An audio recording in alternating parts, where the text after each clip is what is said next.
Jesus. Mateus capítulo 2.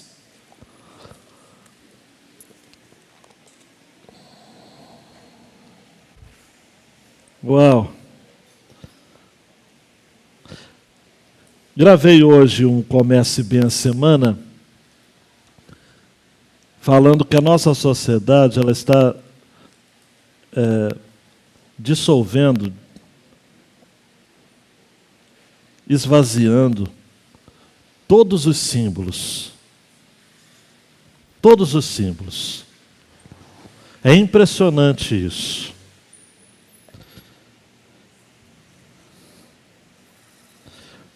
Desafio você a assistir filmes de Natal que tenham uma vez apenas, não precisa ser só uma vez, o nome de Jesus. Você vai assistir centenas de filmes de Natal, centenas, e não vai encontrar nenhuma vez o nome de Jesus.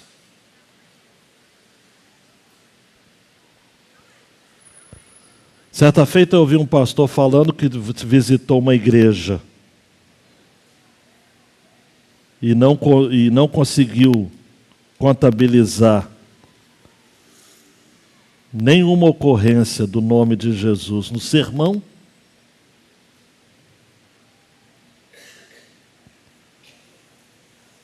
Mas esse texto de hoje é um daqueles textos assim que, olha, a gente tem isso como uma imagem, né? Um roteiro de filme, as cenas. Mas todas as vezes que a gente revisita, a gente cresce. Diferentemente de Lucas, que vai pegar os relatos do nascimento de Jesus e do Jesus ainda muito menino, muito pequeno, porque é o evangelho que tem Maria como uma das testemunhas. Mateus já vai fazer um salto do capítulo 1 para o capítulo 2, de até 2 anos. Por isso que mais tarde a gente vai estar vendo que Herodes mandou matar todos os meninos menos de 2 anos de idade. Em alguns cenários natalinos é muito comum a gente ver a chegada primeiro dos pastores, né? Como Jesus na manjedoura, e depois de algum tempo vem os magos, também pegando Jesus na manjedoura. Não. Os magos, quando chegaram, Jesus já estava andando. Já era um menino. E Mateus, que é um estudioso, um especialista no Antigo Testamento, pega o fato de que magos, estudiosos das estrelas, dos astros, e você já ouviu eu falando tantas vezes isso aqui, mas sempre é importante dizer, os magos não eram reis, eram estudiosos, astrônomos ou astrólogos, embora sejam diferentes os termos, tanto uma acepção quanto a outra, cabe no termo mago. Eles eram tanto estudiosos das estrelas e dos astros de uma maneira mais acadêmica, quanto também muitos deles enveredavam por um caminho mais místico, esotérico, no sentido de saber a influência dos astros na vida comum das pessoas. Os magos eram muito comuns em cortes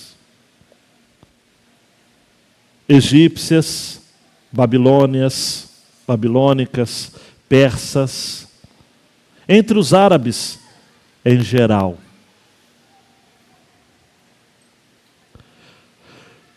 É interessante que Mateus, ele fala desses magos vindo do Oriente, e eles vão por conta do aparecimento de uma estrela. Um outro equívoco que a gente pensa é que a estrela guiou eles do Oriente até a Jerusalém. Não, não. A estrela só guiou de Jerusalém até Belém, 8 quilômetros. Eles leram algum documento de algum profeta. O meu palpite é o livro de Daniel, sobre as 70 semanas. Mas é o meu palpite. Se você disser, não, pastor, eu acho que foi outro texto, mas eu tenho para mim, embora eu vá citar aqui alguns textos, outros, que eles souberam deste texto de Daniel capítulo 9, a partir do versículo 20, e resolveram ir até Jerusalém para identificarem o nascimento daquele que o texto de Daniel chama de ungido, ou o príncipe. E, obviamente, eles vão a Jerusalém, porque Jerusalém era a capital. Eles não poderiam imaginar que, por providência de Deus e para cumprimento do texto de um outro profeta chamado Miqueias, Jesus iria nascer na pequena cidade de Belém. Esse texto é cheio de algumas nuances muito interessantes. Porque ele vai fazer esse contraste entre Jesus e Herodes. Herodes não era bem rei, embora o texto o chame de rei Herodes. Ele era uma espécie de governador daquela região da Judéia. Ele se tornou poderoso, por isso que vai haver outros Herodes também no Novo Testamento. Esse Herodes é o Herodes o Grande. Vai ter um outro Herodes que vai lidar com João Batista e vai matá-lo. Um outro Herodes que vai ser comido por vermes. A gente não pode se esquecer de que esse é um título, digamos assim, real. Mas Herodes queria muito ser rei de toda aquela região. Então ele fazia tudo aquilo que Roma mandava. Por isso que quando ele ouve falar de que haveria de nascer um rei que seria rei dos judeus, me permita a expressão, ele esbugalhou o olho assim e falou: o quê? Eu preciso acabar com ele. Uma outra curiosidade acerca de Herodes: Herodes não era judeu. Herodes era edomita. Quem conhece a história sabe que ele era descendente de quem, então? É ele mesmo, Esaú, o irmão mais velho de Jacó. Ele era um idumeu, ou edomita. Ele conhecia um pouco do judaísmo, um pouco, mas não o bastante para saber que haveria de nascer um ungido, o rei, na pequena cidade de Belém. Segundo Miqueias 5:2, tu, Belém, Efrata, posto que és pequena entre os milhares, ou as milhares, é de ti que vai sair o rei, o guia de Israel. Então nós estamos diante de um texto, amados, realmente incrível, onde até esse momento o texto de Mateus ele é cheio de alusões, de narrativas biográficas, alusões tipológicas, de citações bíblicas. Ele vai falar a palavra de Isaías para Acais, que a gente viu no sermão passado: eis que a virgem conceberá e dará à luz um filho, e ele será chamado pelo nome de Emanuel, e Emanuel significa Deus conosco, e Mateus faz questão de colocar Jesus como este a quem Isaías estava se referindo. O nascimento de Jesus em Belém aqui, ele retrata a luz da profecia de Miqueias. Mais tarde, amados, a fuga de Jesus para o Egito, ele fala à luz do texto de Oséias, um outro profeta. Mateus vai relacionar também a ira assassina de Herodes à luz do choro de Raquel, que ele obtém do relato do profeta Jeremias. Então Mateus ele vai construindo o seu evangelho com quase todos os parágrafos que vêm desde a genealogia até o Sermão do Monte, de pelo menos uma alusão por vez ao Antigo Testamento. Eu já disse isso para vocês, mas é bom reforçar. Mateus faz 60 alusões ao Antigo Testamento em todo o Evangelho. Mateus é bom de números, porque ele era publicano, e bom de letras também. Exímio conhecedor da lei. Uma outra curiosidade, Erivelto, qual era o nome hebraico de Mateus? O primeiro nome dele mesmo. Porque quem deu o nome de Mateus foi Jesus. Assim como quem deu o nome de Pedro para Simão foi Jesus.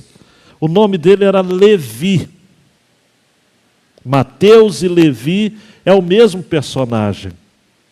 Quando se dá o nome a uma criança de Levi, ou se dava, isso vinha junto com uma carga de tradição, de conhecimento.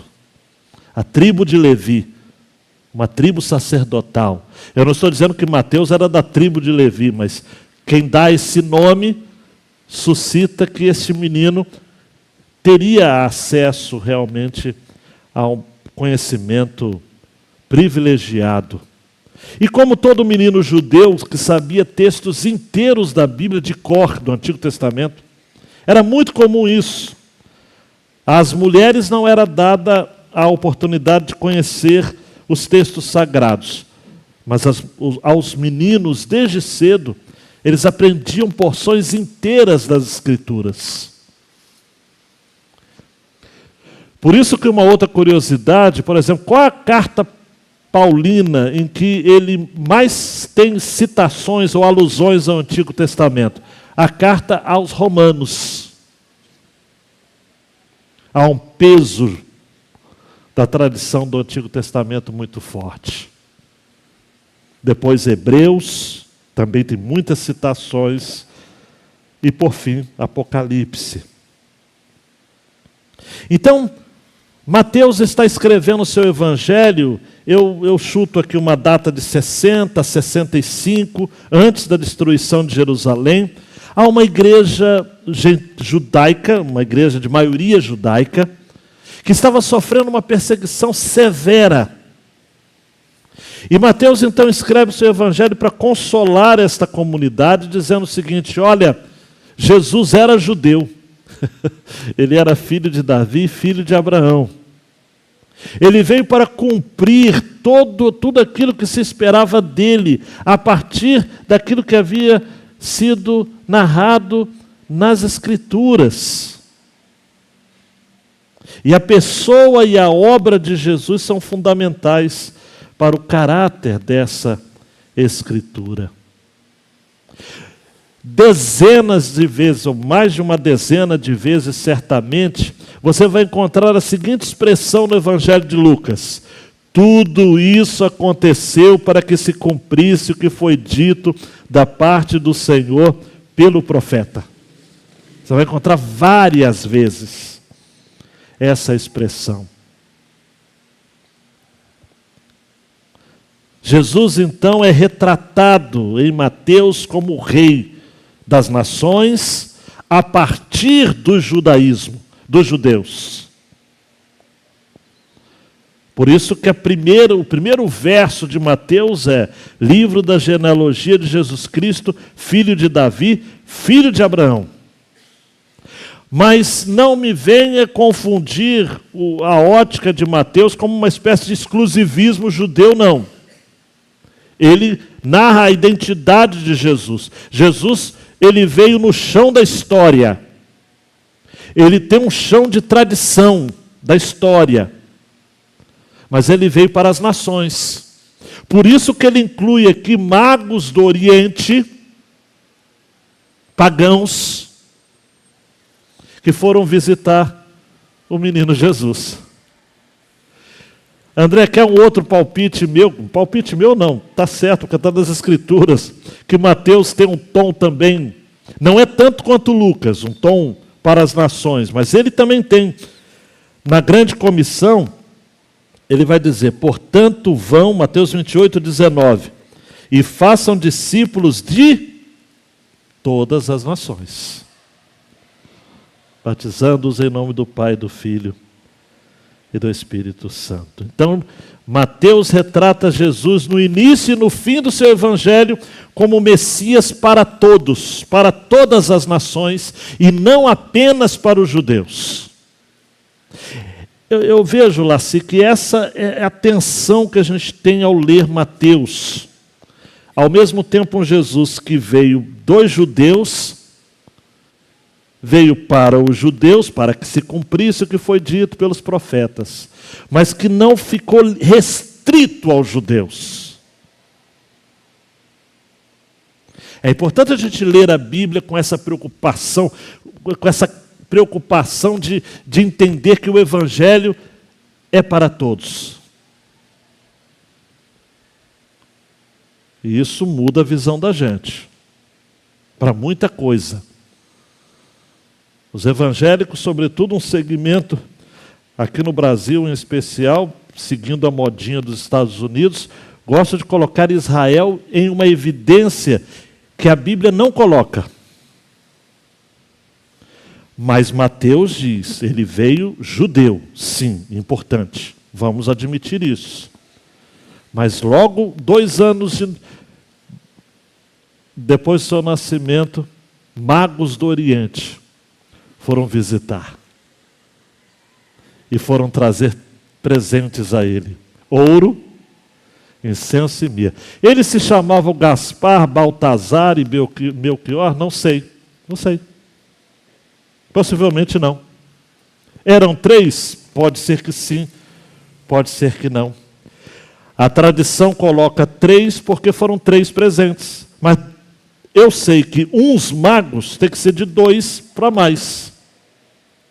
Eram reis? Não. De onde que vê essa tradição de reis? Amados, é para dar um destaque a mais. Porque só magos parece que eram pessoas, embora os magos fossem importantes na cultura, sobretudo persa, babilônica ou de qualquer região da Arábia. Mas você já parou para pensar isso? Olha só, Jesus é homenageado por magos da corte, astrólogos, sábios que não vinham de Israel, vinham do Oriente, talvez da Babilônia, gentios. E por conta disso, na concepção judaica, eles eram o quê? Imundos. E Jesus ainda recebe presentes deles. Isso para mim é revolucionário. Por isso que Jesus, ou as palavras de Jesus vão ser registradas por Mateus. Toda autoridade me foi dada no céu e na terra. Ide, portanto, fazei discípulos de todas as nações. Vamos ao texto. Em busca do Emanuel. Tendo Jesus nascido em Belém da Judéia, nos dias do rei Herodes, que também não era judeu, era edomita, eis que vieram uns magos do Oriente a Jerusalém e perguntavam, onde está o recém-nascido rei dos judeus? Eles sabiam que ele era recém-nascido, porque vimos a sua estrela no Oriente e viemos para adorá-lo. Ao ouvir isso, o rei Herodes ficou alarmado. Como que o rei Herodes ficou? Alarmado. E com ele toda Jerusalém. Então Herodes convocou todos os principais sacerdotes e escribas do povo e lhes perguntou onde o Cristo deveria nascer. Preste atenção nisso, gente, que tem um destaque muito interessante. Eles responderam, em Belém da Judeia, porque assim está escrito por meio do profeta. E você, Belém, terra de Judá, de modo nenhum é a menor entre as principais de Judá, porque de você sairá o guia que apacentará o meu povo Israel. Rapidamente aqui, esses estudiosos, amados, judeus, principais sacerdotes e escribas, sabiam, mas não criam. Você conhece gente assim hoje? Sabe, mas não crê. Aqui você tem os magos que não sabiam, mas criam. Nós vamos adorá-lo. E você tem em contraste principais sacerdotes e escribas que sabiam, mas não criam. Esse contraste está até nos nossos dias. Com isso, Herodes, tendo chamado os magos para uma reunião secreta, esse negócio de reunião secreta, mas não é de hoje não. Se é reunião secreta, pode saber que tem confusão. Perguntou-lhe sobre o tempo exato em que a estrela havia aparecido. E enviando-os a Belém, disse-lhes, vão e busquem informações precisas a respeito do menino. E quando tiverem encontrado, avisem-me para eu também ir adorá-lo. Você sabe que não é nada disso. Depois de ouvirem o rei, os magos partiram. E eis que a estrela que viram no oriente ia diante deles. Aí a estrela começou a guiá-los. Até que chegando, parou sobre onde o menino estava. E vendo eles a estrela, alegraram-se com grande e intenso júbilo. Entrando na casa, Jesus está numa casa, viram o menino com Maria, sua mãe. Prostrando-se, o adoraram. E abrindo seus tesouros, entregaram-lhe suas ofertas, ouro, incenso e mirra. Versículo 12, gente. Olha o sobrenatural. E tendo sido avisados por Deus em sonho, para não voltarem à presença de Herodes, os magos seguiram por outro caminho para a sua terra. Ó Deus, por favor, continua falando a gente hoje com esse texto. Que riqueza! Magos do Oriente vindo visitar o menino Jesus. Que o Senhor nos dê esse coração, essa busca, essa mesma busca por Jesus, nos dias que estamos vivendo. No nome de Jesus. Amém e amém. Mateus, dando um clique aí, meu queridão. A expectativa do encontro com Jesus, o Emanuel, precipita uma busca racionalmente apaixonada. Eu gosto dessa expressão, racionalmente apaixonada. Por quê? Racionalmente, porque eles estudaram. Gente, a fé cristã não é uma fé burra. Eu já citei aqui várias vezes aquela fala do Jonas, não é? Jesus morreu na cruz para tirar os seus pecados, não tirar a sua inteligência. A fé, amados, não é irracional. A fé é arracional, está acima da razão, mas tem elementos da razão. Eu já citei aqui algumas vezes o livro, pequeno, se eu não me engano, está até em domínio público já na internet. Crer também é pensar, de John Stott. Eles estudaram, amados. Existe coisa que... Sabe o que o Senhor vai falar para muitos de nós, quando a gente fizermos algumas perguntas a Ele em oração? A resposta, eu creio que vai ser essa: vai estudar. Vai estudar. Então nós estamos diante dessa expectativa do encontro com Jesus, que precipitou uma busca racionalmente apaixonada. Magos do Oriente do Oriente, que, primeiro ponto, uma procura diligente.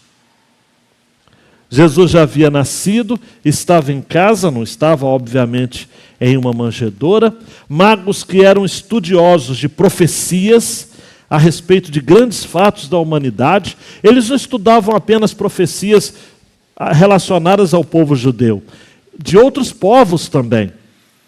Os magos, por exemplo, eles estavam interessados em religião, e em vários campos do interesse humano, estudo das estrelas, influências sobre delas em relação aos eventos humanos. A palavra magos, por exemplo, refere-se a praticantes de artes mágicas. A palavra vem daí, dessa raiz. Podem ser chamados de magos. Atenção, adivinhos, feiticeiros, astrólogos, bruxos. Todos eles são mencionados na Bíblia. As práticas, por exemplo, dos magos, vá lá em Êxodo para você ver como que eles imitaram, conseguiram emular, né, ou imitar alguns dos milagres até algumas das pragas que Deus enviou ao Egito. Em Deuteronômio 18, 10 e 11, práticas de adivinhação, de magia, vão ser rigorosamente proibidas pela lei de Moisés. Então esses magos aqui eram provavelmente esses sábios, esses adivinhos de países orientais, em particular ali da região da Mesopotâmia, que se dedicavam ao estudo das estrelas. Eram homens experimentados, mas que, preste atenção, ficaram obcecados, perturbados, creio eu, quando observaram uma estrela com um brilho singular. Eles disseram, essa estrela está diferente. Eu e você, amados, que não somos astrônomos, espero que também não tenha nenhum astrólogo aqui, nós olhamos para as estrelas, admiramos, embora alguns até conheçam, né, o nome de constelações, uma série de coisas, mas a maioria de nós vai dizer, estrela é estrela. Mas esses magos, conhecedores das estrelas, identificaram o seguinte, aquela estrela é diferente. Aprove a Deus, amados, na sua divina providência, fazer surgir do céu uma estrela sem igual. E eu já li, por exemplo, para preparar essa mensagem, algumas ideias, né? Essa estrela era uma constelação, não sei o quê. Há até quem diga que não era nem estrela, era um cometa. Amados, eu gosto do John Piper quando ele fala o seguinte: pessoas que se ocupam e que se inquietam em como a estrela agia, como o mar vermelho se abriu, como o maná caiu, como Jonas sobreviveu ao peixe, como a lua se transformou em sangue, são pessoas que ele chama que têm mentalidade para o periférico. São pessoas que não enxergam ou que não apreciam as grandes coisas centrais do Evangelho. Ficam tão obcecadas pelo periférico que se esquecem daquilo que é essencial na Bíblia. A santidade de Deus, o horror do pecado, a incapacidade do homem, a morte de Cristo, a justificação somente pela fé, a obra santificadora do Espírito, a glória do retorno de Cristo, o juízo final. Isso é central. Eu creio, amados, de que essa estrela foi uma estrela sobrenatural.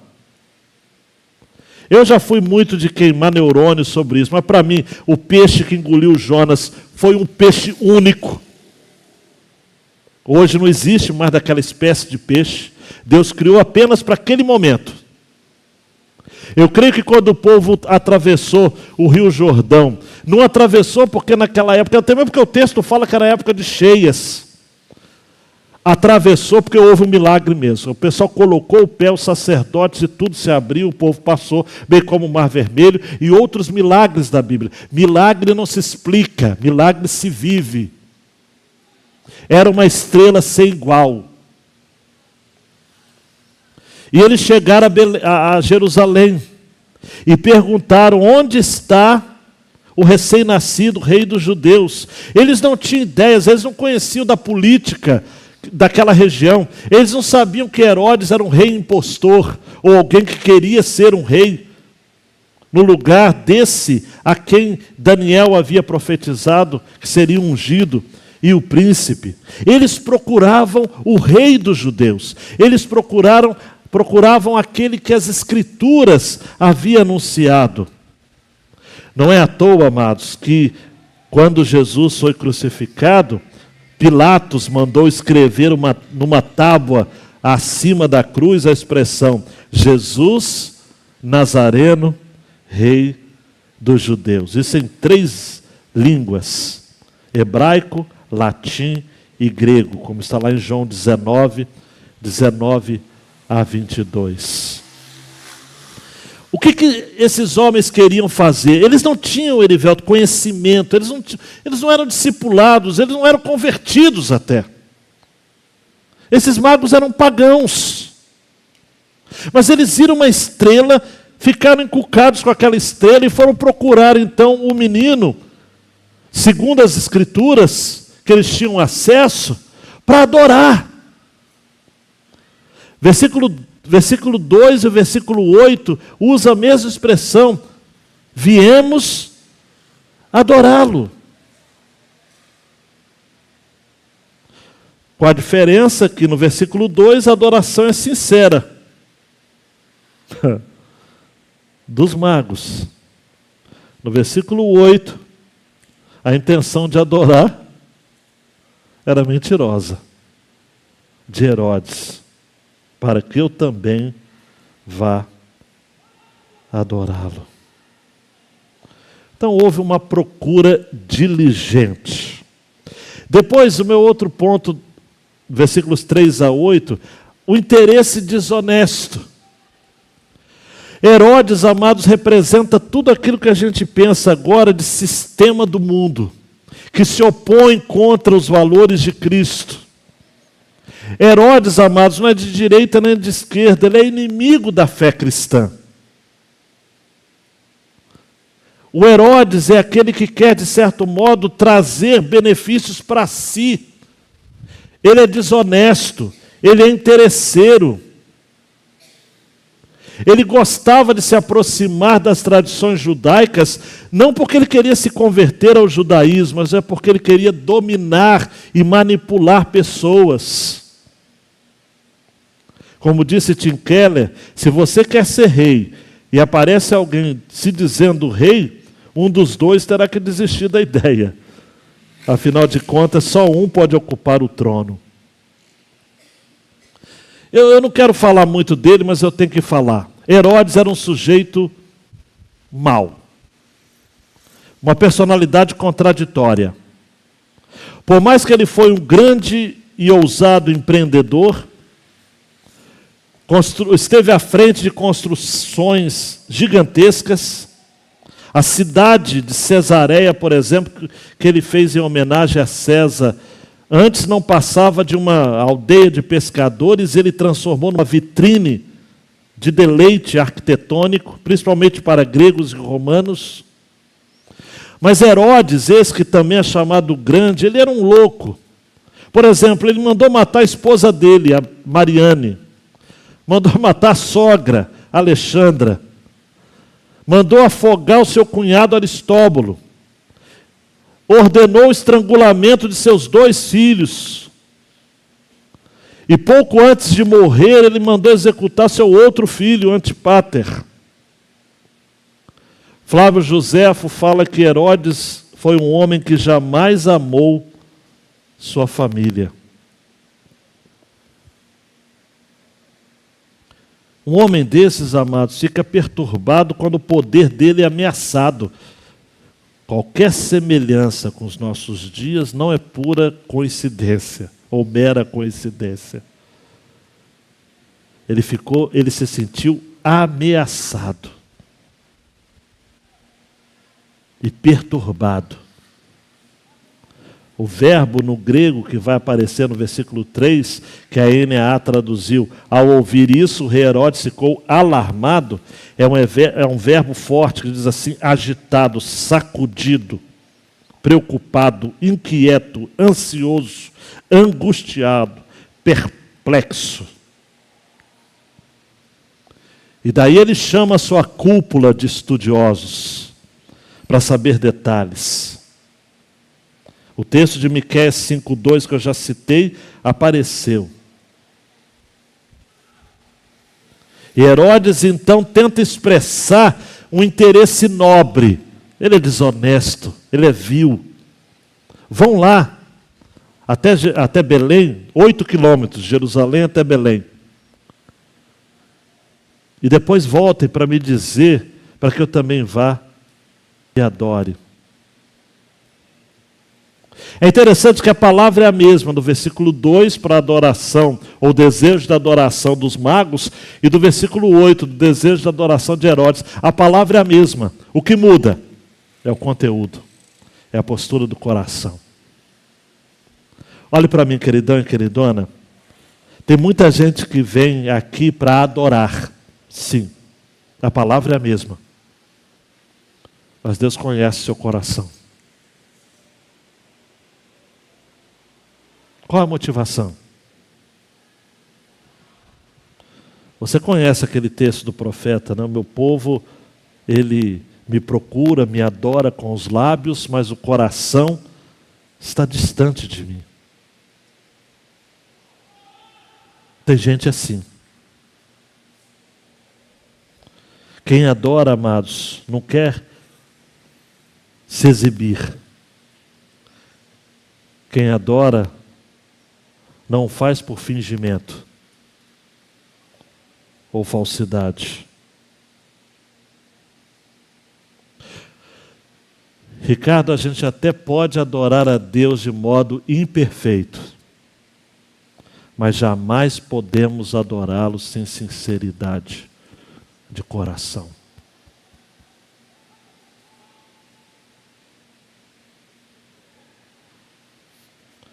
Eu fico muito tocado com algumas verdades, amados, que eu leio nas Escrituras. Eu ouso dizer para você de que eu fico perturbado até com algumas denúncias que a gente encontra nas Escrituras. Em Isaías, por exemplo, no capítulo 1, a partir do versículo 15, diz assim: quando vocês estendem as mãos, eu fecho os meus olhos. Sim. Quando multiplicam as suas orações, não as ouço. Porque as mãos de vocês estão cheias de sangue. Lavem-se e purifiquem-se. Tirem da minha presença a maldade dos seus atos.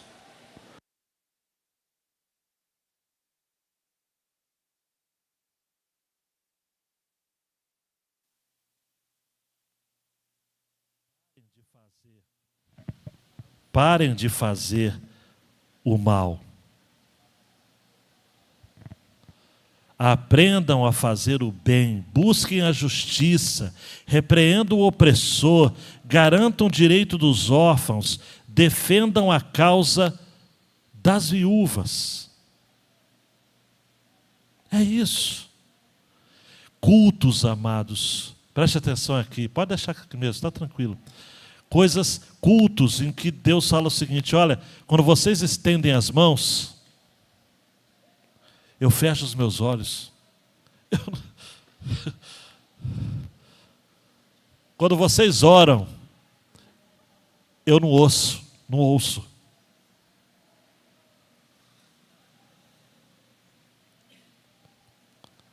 Depois você continua a leitura de Isaías. Em todo o capítulo 1, que ele denuncia esse culto hipócrita e convida os homens e mulheres a adorá-lo, de fato, com verdade.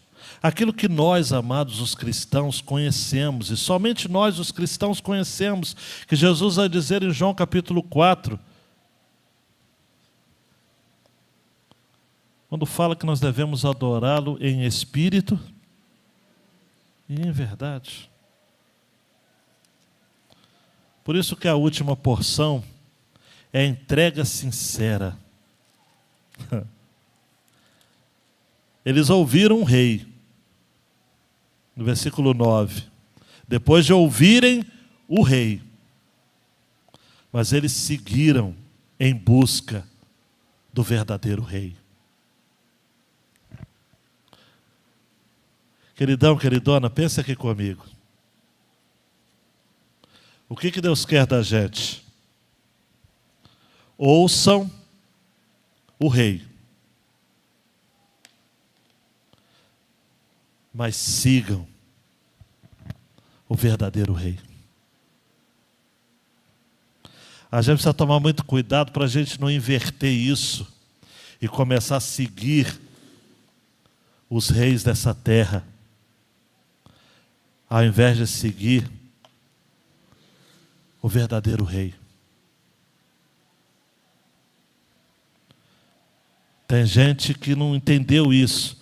Depois de ouvirem o rei, os magos partiram, porque eles estavam em busca de outro rei, do verdadeiro rei. Cuidado para que os reis dessa terra não lhe impeçam de adorar com exclusividade o único rei.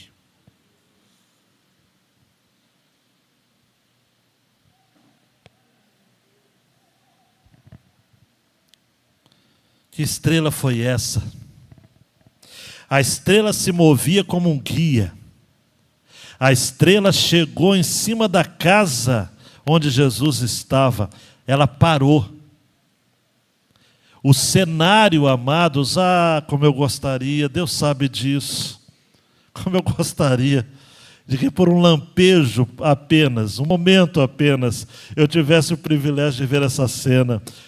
Tudo perfeitamente simples, tudo absolutamente miraculoso, assim como não havia qualquer outra estrela como aquela.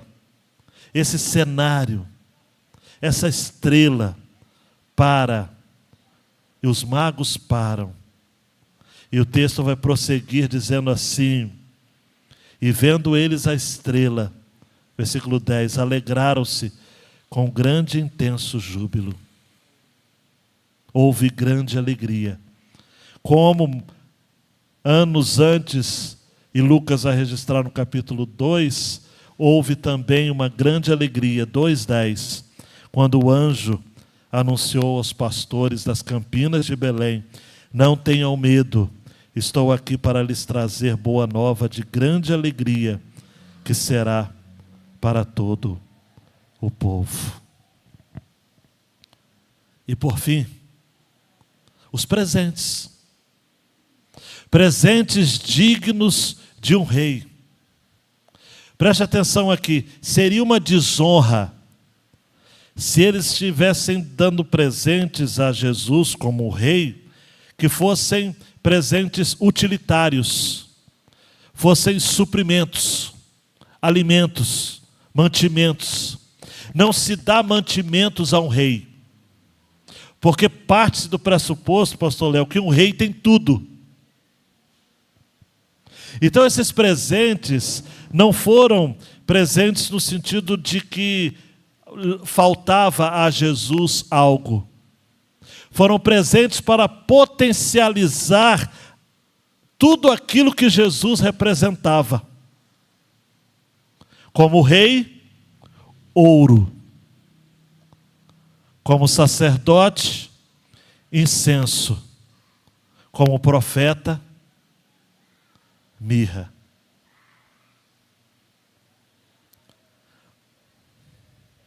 O ouro representava a realeza de Jesus, filho de Davi. O incenso, como no templo de Jerusalém, exalava quando da ministração dos sacerdotes. Jesus é tanto o sacerdote, o ofertante, quanto mais tarde será a própria oferta. E a mirra, representando o sofrimento, aquela resina perfumada, retirada das árvores, representaria em específico o sofrimento que Jesus padeceria, abrindo então um novo e vivo caminho para que nós hoje pudéssemos passar.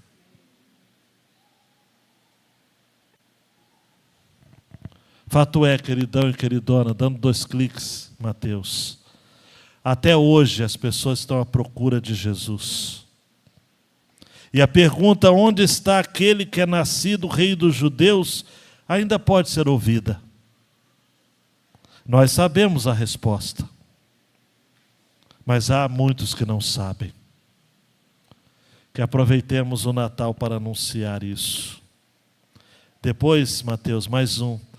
O nascimento de Jesus foi o cumprimento de diversas profecias feitas a seu respeito. Mas a Bíblia não é um livro de achismos.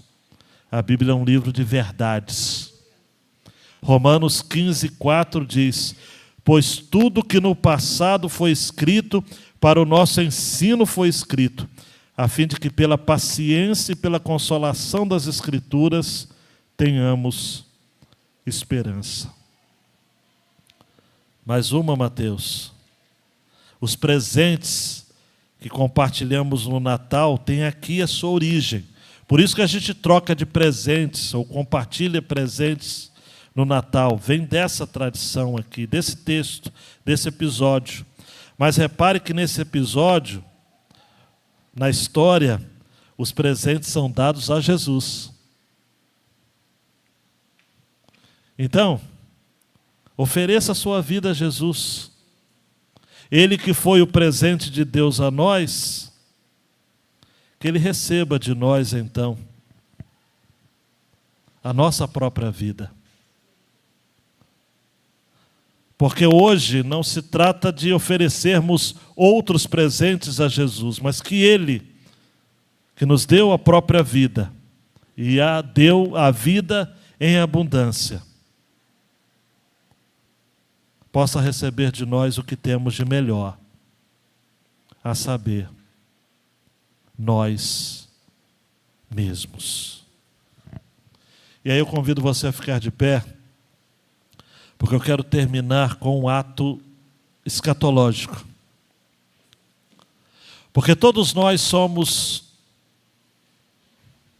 ou fomos conduzidos a este cenário. Mas esse cenário ficou lá atrás. Jesus cresceu, já não é mais um menino. Ele é um rei conquistador agora. Ele recebeu presentes dignos de um rei. Mas chegará um tempo e não está longe, por isso que eu convidei você para estar de pé, para você fechar os seus olhos e imaginar. Em Apocalipse 11, 15 a 18, quando o 7º anjo tocou a trombeta, e houve no céu vozes fortes dizendo: o reino do mundo se tornou de nosso Senhor e do seu Cristo, e Ele reinará para todo sempre. E os 24 anciãos que estavam sentados no seu trono, diante de Deus, prostraram-se sobre o seu rosto e adoraram a Deus, dizendo: graças te damos, Senhor Deus, Todo-Poderoso, que és e que eras, porque assumiste o teu grande poder e passaste a reinar. Na verdade, as nações se enfureceram. Chegou, porém, a tua ira, e o tempo determinado para serem julgados os mortos, para se dar o galardão aos teus servos, os profetas, aos santos e aos que o temem o teu nome, tanto aos pequenos como aos grandes, e para destruíres os que destroem a terra. Estenda as suas mãos e diga: Senhor, chegará o tempo que o reino deste mundo será tomado.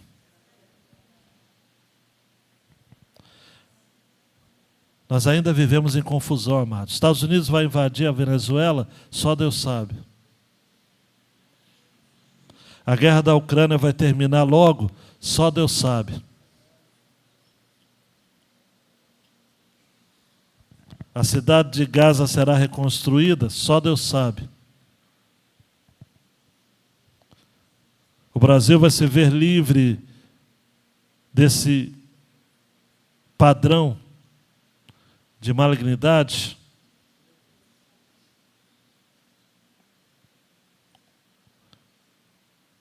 É bem provável que não. Mas o que a gente tem certeza é que esse rei, que foi alvo da busca sincera daqueles magos,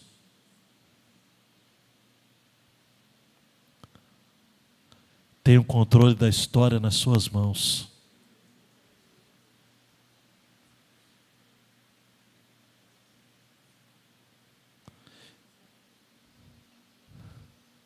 E Ele sabe o que está fazendo.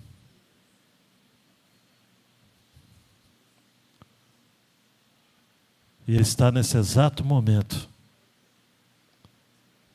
dizendo ao meu e ao seu coração: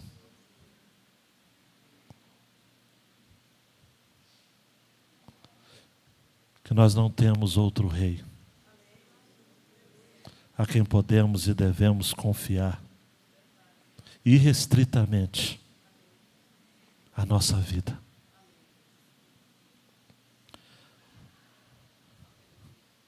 Você está sofrendo? Você está angustiado? Você está com dúvidas incessantes acerca do seu presente e acerca do seu futuro? Confie. O Rei está no trono.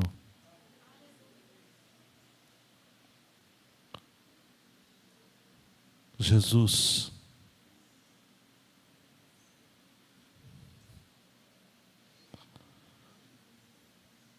continua no mesmo lugar que Ele assumiu quando foi assunto aos céus. E a palavra que Ele manda eu dizer para você está em Atos 1:11. Esse Jesus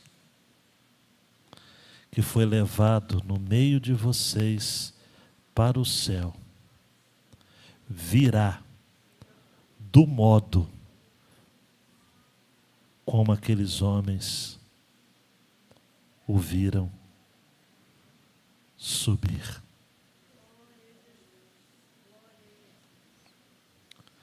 Deus, o nosso coração se enche agora dessa convicção. Nós não estamos desassistidos. Nós não estamos desamparados. Tem gente que olha de um lado e para o outro e fala: e agora o que será de nós? Nós cremos nesse Rei, o Rei do reino. A nossa esperança está nele. A nossa esperança está naquele que os magos vieram adorar. E que hoje, por graça, nós o adoramos, porque a salvação vem dos judeus, sim, João 4 vai dizer, Jesus vai dizer em João 4. Mas agora essa é a hora em que os verdadeiros adoradores adorarão ao Pai em espírito e em verdade. O Pai procura a estes. Gente que não confia mais na política do que em Jesus. Gente que não tem esperança nas questões dessa terra, mas se coloca a esperança naquele que disse, finalzinho de Mateus, toda autoridade me foi dada no céu e na terra. Cremos em Jesus, o Rei do Reino. No nome dele que oramos. Amém. E amém. Se assente, queridão, queridona, ore ao Senhor. Peça para Ele confirmar, cimentar, solidificar essa palavra no seu coração.